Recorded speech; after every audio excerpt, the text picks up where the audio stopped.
ಎಲ್ಲ ಮಾಡ್ತಿದ್ಯಾ? ಎಕ್ಸರ್ಸೈಸ್ ಮಾಡ್ತೀನಿ ಪಾಪ.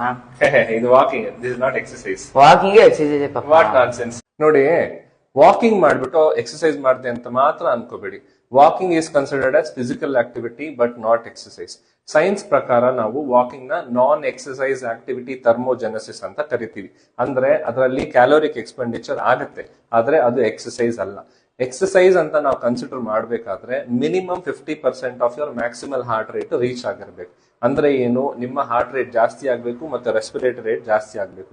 ಇನಿಷಿಯಲಿ ಬ್ರಿಸ್ಕ್ ವಾಕ್ ಮಾಡಿದಾಗ ಹಾರ್ಟ್ ರೇಟ್ ರೆಸ್ಪಿರೇಟರಿ ರೇಟ್ ಜಾಸ್ತಿ ಆಗುತ್ತೆ, ಆದ್ರೆ ಬಿಯಾಂಡ್ 1 ಪಾಯಿಂಟ್ ಅದು ನಿಮ್ಗೆ ಎಕ್ಸರ್ಸೈಸ್ ಅನ್ನೋ ಬೆನಿಫಿಟ್ ಅನ್ನ ಕೊಡೋದಿಲ್ಲ.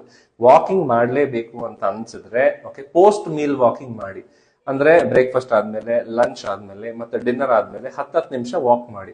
ಅದು ನಿಮ್ಮ ಇನ್ಸುಲಿನ್ ರೆಸಿಸ್ಟೆನ್ಸ್ ನ ಕಡಿಮೆ ಮಾಡಿ ಅದರಿಂದ ನಿಮ್ಗೆ ವೆಯ್ಟ್ ಲಾಸ್ ಆಗುತ್ತೆ. ಬಟ್ ಸ್ಟಿಲ್ ರಿಮೆಂಬರ್, ವಾಕಿಂಗ್ ಮಾಡ್ಬಿಟ್ಟು ಮನೆ ಕೆಲಸ ಮಾಡ್ಬಿಟ್ಟು ನೀವು ಎಕ್ಸರ್ಸೈಸ್ ಮಾಡದೆ ಅಂತ ಮಾತ್ರ ಅನ್ಕೋಬೇಡಿ. ವಾಕಿಂಗ್ ಹಾರ್ಟ್ ಗೆ ತುಂಬಾ ಒಳ್ಳೇದು, ಅದ್ರ ಜೊತೆ ಎಕ್ಸರ್ಸೈಸ್ ಮಾಡಿ.